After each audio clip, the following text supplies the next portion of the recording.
नमस्कार दोस्तों, मैं हूं दीपक कुमार सिंह और मैं आज आपको कुछ कहानी के माध्यम से सबक वाली कहानी जो है उसमें किसी व्यक्ति के उदारता के बारे में आपको बताने वाला हूं। क्योंकि अगर आप लोग इस कहानी को सुनेंगे तो आपको ये जानकारी मिलेगी कि किसी को भला बुरा कहने से पहले उसके बारे में पूरी सच्चाई को जान लेंगे। तो चलिए शुरुआत करते हैं। एक गाँव में बड़ी आबादी गरीबों की थी। वहाँ एक बूढ़ा दर्जी था जो किफ़ायती दामों पर लोगों के कपड़े सिलता था। एक दिन ग्रामीणों ने उनसे कहा कि तुम्हारे पास इतना पैसा है, तुम गरीबों की मदद क्यों नहीं करते?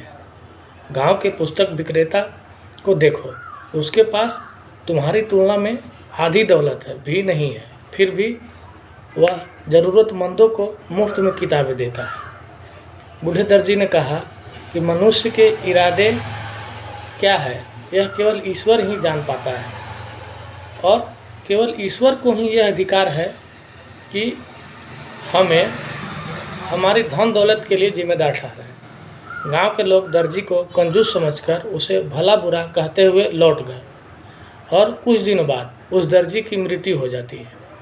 आश्चर्य की बात है कि दर्जी की मृत्यु के बाद पुस्तक विक्रेता भी ज़रूरतमंदों को मुफ्त में पुस्तकें देना बंद कर देता है। तो बहुत सारे लोग उसके पास जाते हैं और बोलते हैं।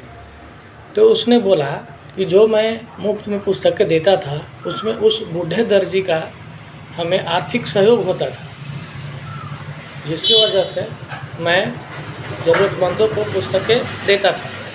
लेकिन अब वो बूढ़े दर्जी तो रहा नहीं, अब मुझे आर्थिक मदद तो मिल नहीं रहा है, तो मैं क्यों ज़रूरतमंदों को पुस्तक या ज़रूरी सामानें स्टेशनरी क्यों दूँ?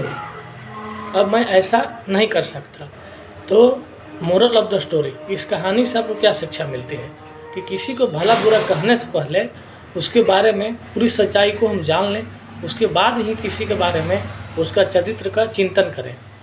तो आशा है आप लोग इस कहानी को सुन के इस निर्णय पे अवश्य पहुँचे होंगे कि किसी भी व्यक्ति के बारे में कुछ भी चरित्र चित्रण करने से पहले हम उसके बारे में या उसकी सच्चाई के बारे में अच्छी तरह से जान लें।